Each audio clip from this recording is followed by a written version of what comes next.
नमस्कार. ऋणानुबंध या मराठी कथा यूट्यूब चॅनलमध्ये तुम्हा सर्वांचं मनापासून स्वागत.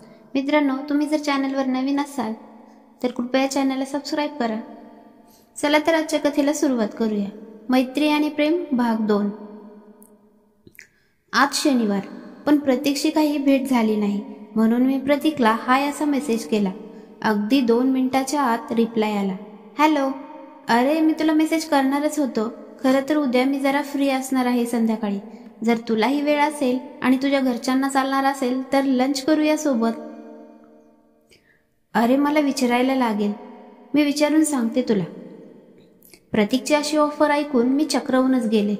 पण तसंही उद्या सगळेजण पूजेसाठी जाणार होते आणि मला जायला जमणार नाही असा सगळा विचार करून मी संदेशला म्हणजेच माझ्या मिस्टरांना याबद्दल विचारलं. त्यांनी लगेच म्हटलं, अरे वा, छानच की. तशीही उद्या तू एकटीच घरी आहेस, तुला सोबत होईल. बोलावून घे कोण मित्र आहे त्याला. अशात संदेशचं एवढं चांगलं बोलणं ऐकण्याची ही माझी पहिलीच वेळ, पण तरीही जरा बरं वाटलं. प्रतीकला कॉल करून सांगितलं, बाहेर जाण्यापेक्षा घरी बाळ आहे तेव्हा तू घरी येशील का लंचसाठी? व्हाय नॉट म्हणत तोही तयार झाला. लंचसाठी आज काय काय बनवायचं याची तयारी करत असताना अचानक संदेश तिथे आला आणि म्हणाला, काय आज येणारी सॉरी जरा विशेष दिसते, चांगली तयारी चालली आहे. अहो, तो माझा शाळेतला मित्र आहे ना, म्हणून, बाकी काही नाही. फक्त मित्रच ना. संदेशने मला टोमणा मारला. मलाही कळला होता, पण तरीही मी शांत राहणे पसंत केले.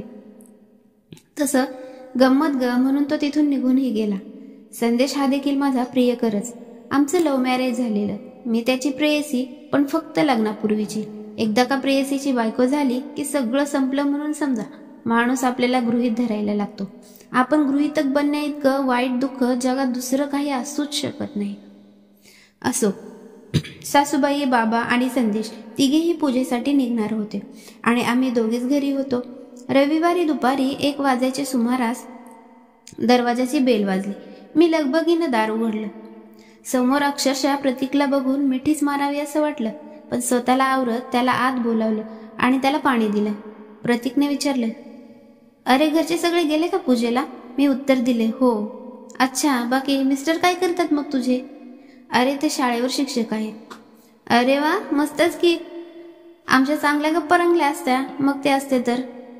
हो ना, पण पूजा ही महत्वाची होती ना. बरं ते सोड, आधी आपण जेवण करूया आणि मग गप्पा. मीच विषय बदलण्याच्या हेतूने बोलले. हो, हे बाकी बरं आहे तुझं. माझ्या मनात आणि पोटात काय गडबड आहे तुला लगेच कळतं. हा, मग मैत्रीण कुणाची आहे? तसं तो चटकन लहानपणी बोलायचं तसं ओठांवर बोट ठेवून बोलून गेला. कुणाची आहे गड्या? आणि मग आम्ही दोघेही हसलो. जेवणाला सुरुवात करताना प्रतीकने हात जोडले आणि ओम शांती शांती शांती म्हणत ताटाला नमस्कार केला आणि पहिला घास घेतला. वा, पोळी आणि भाजी दोन्ही अगदी चमचमीत झाले आहेत. तुझ्या हाताला तर चांगलीच चव आहे राव. कितीतरी वर्षानंतर कोणीतरी माझं कौतुक करत होतं. ऐकून माझ्या डोळ्यातील 2 थेंब अचानक घरंगळायला लागले. मी ते पुसणार तेवढ्यात त्याने ते बघितलं आणि विचारलं, का ग, काय झालं, रडतेस का? नाही, मी नाही रडत. मी तुला आज नाही ओळखत आणि का? खरं खरं सांग, काय झालंय ते? तुला माझी शपथ आहे. अरे, एवढं काही नाही. खूप दिवसांनी कोणीतरी असं कौतुक केलं ना, म्हणून छान वाटलं. म्हणजे संदेश तुझं कौतुक करत नाही का? तसं काही नाही रे. तू जेवण कर बरं आधी. बरं, काय वाढू तुला? गुलाबजामुन घेतोस का? नको, आधी तू काय झालंय ते सांग. अरे, मी तुझं जेवण झालं की सांगते, आधी तू जेवण घे. अरे, गुलाबजामुन कसे झाले ते नाही सांगितलंस? प्रतीक उत्तरला, मस्त झालेत. अगदी लहानपणी तुझी आई बनवायची ना तसेच. असं म्हणत प्रतीकने लवकरच जेवण संपवले. जेवण झालं. चहा की कॉफी असं विचारल्यावर त्याच्या नेहमीच्या शायरी अंदाजात तो बोलला, कॉफी तो बेवफा है, वह मुंह बंद करवाती है, हम तो आशिक है चाय के, जो दिल खुलवाती है. त्याच्या बोलण्यातला ओघ समजून घेऊन मी किचनमध्ये गेले आणि मस्तपैकी आलं घातलेला चहा बनवायला घेतला. तयार झालेल्या चहाचा ट्रे टीपॉयवर ठेवत प्रतीकला चहा घेण्यासाठी इशारा केला आणि सोफ्यावर बसले. बाकी सगळे सोड, आधी नेमकं काय झालं ते सांग. अरे हो, सांगते. एवढी काही विशेष नाही. आधी चहा संपवू मग बोलू. खरं तर विषय कसा सुरू करावा या विचारात मी होते. प्रतीकला मी का सांगावं हेही वाटत होतं, पण कुणासमोर तरी मोकळं व्हायला हवं म्हणून न राहून मी बोलायला सुरुवात केली. संदेश आणि मी एका कॉलेजमध्ये भेटलो. तो खूपच भारी, स्टायलिश आणि मदमस्त राहायचा आणि त्याचं बोलणं अगदी गोड, मनमिळावू स्वभाव, अगदी कोणीही प्रेमात पडावं असा. माझ्याच काही मैत्रिणींमध्ये आणि माझ्यात अक्षरशः त्याने बघावं म्हणून सुरस लागायची आणि मग त्याची हळूवार नजर माझ्यावर पडली की मी घायाळ व्हायची. असंच 1.5 वर्ष सगळं मस्त चालू असताना आम्ही लग्न करायचं ठरवलं. माझ्या घरचे तर तुला माहीत आहे, त्यांनी या लग्नाला नकार दिला. तरीही मी सगळ्यांना सोडून संदेश सोबत निघून आले आणि आता वाटतं तीच माझ्या आयुष्यातील सगळ्यात मोठी चूक झाली. लाटांचा वेग वाढत चालला की त्यांना सावरणारा एक किनारा लागतोच, तसं आपल्याला सावरणारं कोणीतरी असायला हवं होतं.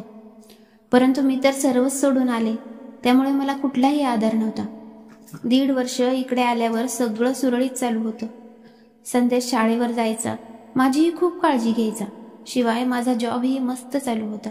1.5 वर्षानंतर मात्र सासूबाई इकडे आल्या आणि मग हळूहळू सगळं संपायला लागलं. त्या माझ्यावर नको नको ते आरोप करायला लागले. मी काही भाजीपाला आणायला जरी बाहेर पडले तरी त्या भाजीवाल्यासोबत तासनतास बोलत उभी राहिली, असं काही सांगून संदेशच्या मनात माझ्याबद्दल काही नको नको ते भरवलं. तोही मला आईंच्याच चष्म्यातून बघायला लागला. असंच एक दिवस आपली मैत्रीण मयुरीला बोलले, काय होतंय ते सांगितलं. तिने मला समजावलं, अरे एक बाळ घरात आलं ना की सगळं व्यवस्थित होईल.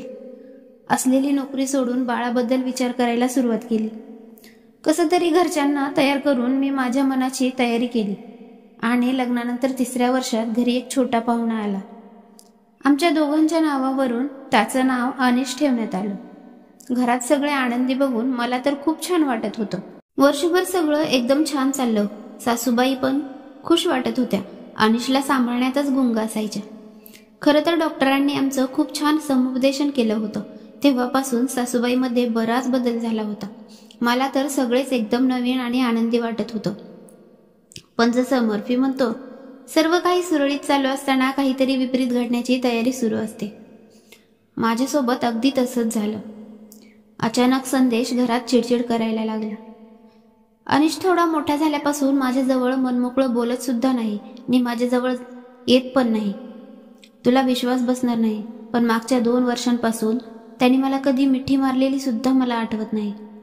काही महिन्या अगोदर त्यांच्या एका मित्राकडून मला कळलं की इयत्ता 12वीमध्ये शिकणाऱ्या एका मुलीसोबत सध्या तर हे खूपच क्लोज आहेत. माझा संदेशवर तसा पूर्ण विश्वास आहे, पण सध्या घरातले वातावरण बघता मला संशय आला.